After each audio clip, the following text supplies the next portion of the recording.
Hey, this is Chris from Game Puncher. How are you doing? I wanted to talk about first-person shooters. Pew, pew, pew. First off, a lot of times when people talk about first-person shooters, they talk about studies. Studies have said, well, guess what? I found studies that say that first-person shooters are bad. First-person shooters are good. We don't know if first-person shooters are good or bad. First-person shooters might be great for the workplace.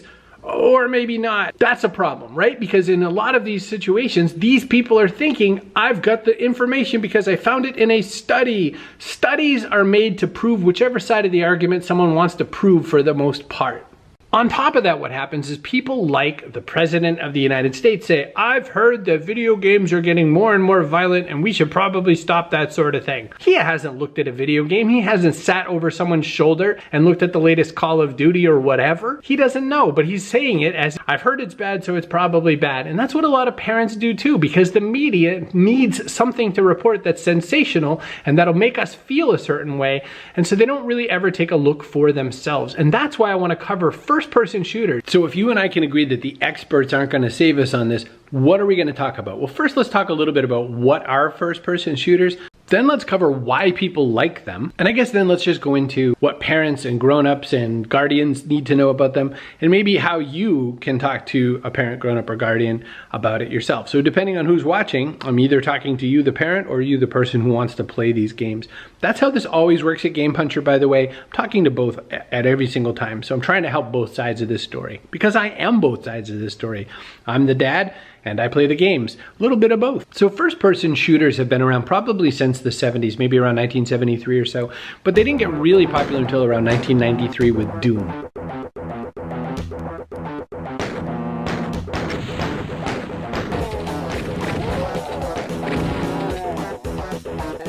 Doom was probably one of the first of that genre that really spoke to a lot of people. One thing you have to realize about the time that Doom was coming out, on the other side of the coin was all this sweetness that we'd gone through in the 80s, all these kind of cutesy games, where Doom is in some ways just a reaction to that. Let's be as bloody and gory as we can. But along came other games too, like Half-Life 2 then had a mode that was kind of a modification to it called Counter-Strike that got really popular. Halo came out, the Halo multiplayer when that came out was really big, Quake, and so many more. Call of Duty, there's all kinds of fan favorites. Battlefield, Battlefront, Medal of Honor. There's been all kinds of video games that fall into the shooter category one way or another. Some focus a little more on strategy, some are kind of frenetic shooters. Call of Duty is sort of known as like a crazy shoot and die kind of a shooter. And then there's others, most recently things like Rainbow Six Siege, some of the more fantasy-based ones like Destiny, some of the more family-friendly ones like Splatoon and or Overwatch. To me, the shooters fall into three types of categories. One would be realistic.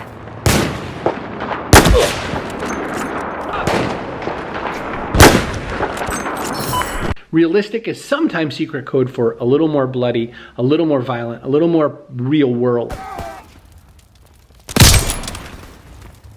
And then fantasy. Fantasy is another kind. That can be, adding some sci-fi or magical elements, but still with sort of a shooter main character perspective.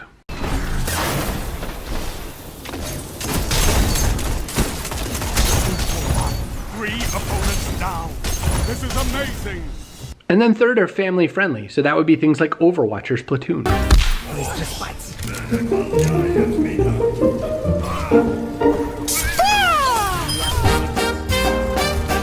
So why do people play first-person shooters? Why do they play the games that they play in general? With shooters, there's a lot of things that might happen and that you might want. Sometimes it's just that you like the genre. So for instance, if it's World War II, or if it's modern day battlefields, if it's the future or something, there are different genres that people really like and want to participate in some way, and shooters are one way to get there. People who gravitate towards shooters also want some sort of skill set involved, because a shooter requires a bit of accuracy, a bit of aim, a little bit of strategy, some coordination and collaboration. So there's some really interesting tricks to what brings a shooter to a level where people want to choose that over something else.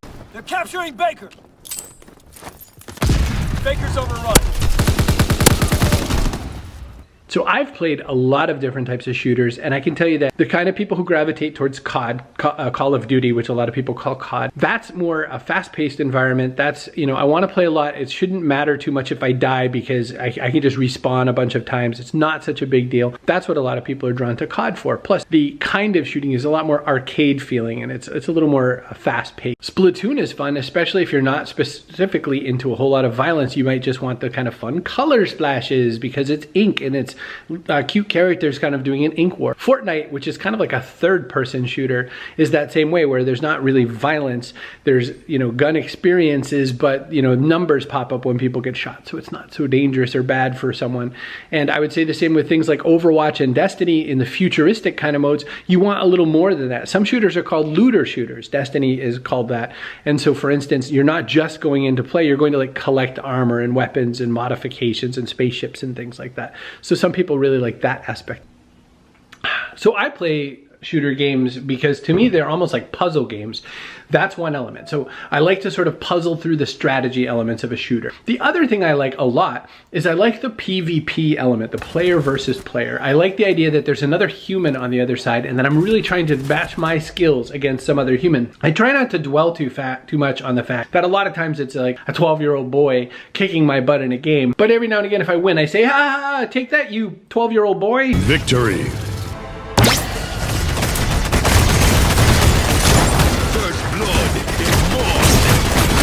The other thing is I'm always working on my skills and my accuracy. I'm trying really hard to like get my aim better, to make sure I'm a better participant on the team, to make sure that I'm contributing in such a way that my other players on the team feel like I'm an asset and not a burden. And one thing I love, and also one thing a lot of kids playing these games love, is that sense of accomplishment that comes in video games. You're not gonna hear somebody be this excited about you in real life.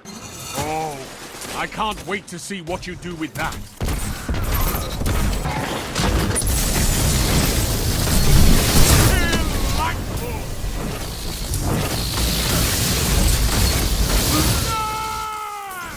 And of course I love that fantasy element as well. I love the idea that, you know, sometimes it's a world that I wouldn't normally otherwise get to visit. That's what's fun about things like Overwatch and Destiny and Halo and all that, is you can really go to cool places with it. So somebody asked me, what's the right age for a first-person shooter to let somebody start to play first-person shooters? As always at Game Puncher, my opinion will always be what's ever appropriate for the person that you're there to serve. Some kids are really good at shooters early. My son took to shooters a lot earlier than most kids would be allowed, but he doesn't like shooters as much and he wants to play platformers. So I gave him permission to play certain shooters and he chose platformers.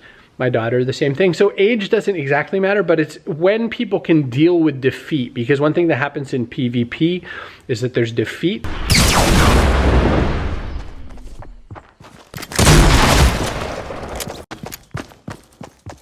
And then sometimes there's other people communicating their frustration at your kid for how things are going in the game. Let's talk about that for a minute. So on the one hand, it's really cool that you can do multiplayer stuff and all that, but the second side of that is that there's team chat, right? So let's talk for a minute about the fact that a lot of times in these games, there's messaging systems and chat systems, especially on consoles, that will allow people to say not so nice things to people when they're playing the game. If you're a kid, you've seen it. If you're a grown-up, you've seen it. First off, it's really important to know that a lot of shooters attract a mix of age ranges. So teens, 20-somethings, 30-somethings, 40-somethings, all playing in the same game. And they all have different tolerances and acceptances. I play a game called Rainbow Six Siege a lot. It's a 5 versus 5 kind of game, and communication is really important in the game. So it was two dads and a kid. And on the one side, as a parent, you might think, wow, that seems a little weird, two grown men in a chat, you know, with a kid. But on the other side, the kid is just doing what they want to do and playing the game. There's nothing too weird about it. That's not to say that there can't be creepy people in games. It's important to talk about this though. Sometimes kids, especially when they're a certain age and their voice isn't quite turned or anything like that, they get called squeaker. And there's a couple reasons that this happens. Squeaker is a term that gets thrown a lot in combat video games, first-person shooters like I'm talking about, because certain people, older teens and 20-somethings, really don't like playing with younger kids. There's two reasons. One is that squeakers tend to talk a lot about certain aspects of the game that aren't interesting to the players. It's not so much objective based as it is kind of fantasy and thinking. And it's all worthwhile stuff. And as a dad, it's all fun to hear and talk about. in the game, some people get annoyed by it because it's kind of messing up the interaction and the conversation about objectives. So I'm saying this to parents and to kids to say that sometimes jumping into first-person shooters is tricky because you have to learn about that. The other challenge is cussing. There will be swear words in these kinds of games. Very few platforms have a way to protect against that, but I will say that for the most part, your kid's gonna get exposed to swear words. And I think this is true of all life. It gets a little more true in video games sometimes. You might have to have some rules around that. You might, if swearing is not allowed in your household, you might say to kids, it's okay if other people swear, you're still not allowed. Make up your own versions. And I've heard a lot of kids in there, there's somebody swearing in the chat and then and another person who's maybe say 13, 14, 15, they might be saying their own versions, like that flipping bad guy or something. It's okay, it happens. And they'll get teased about it sometimes too. Just teach them how to stick to their guns. It's so important. Another thing that happens is that when kids want to play shooters, there's the sort of kids at school problem, which is that other kids at their school are playing a game that they think is really, really cool, and you've already told the child that there's no allowance that they can play that game, etc., etc. There might be rules against it, and they're getting pressured a lot by their friends and whatnot. It's important to talk about this. It's not, well, too bad, that's the rules here. You really have to discuss what it means socially to them and all that. It's not just a standalone feeling, and it's not something to brush away quickly. There's a reason why all the other kids at school are playing it. They think it's really exciting, and to put your kid on the sideline just because isn't necessarily a great idea. So now we're gonna talk about how you, if you're the kid or you the parent, might get a little more accepting and understanding, or at least informed about first-person shooters. So the very best way to get a parent or guardian to understand about a shooter and why you want the shooter is to show them some of the streamers, the Twitch streamers or the YouTubers. Show them the person who's doing the game that you're watching that you like. If that person cusses a lot, you might sort of prepare the parent for that. But you want to show them what's cool about the game. So if it's Fortnite, there's some good streamers. There's that Ninja and Cypher and Dr. Lupo and some of those people.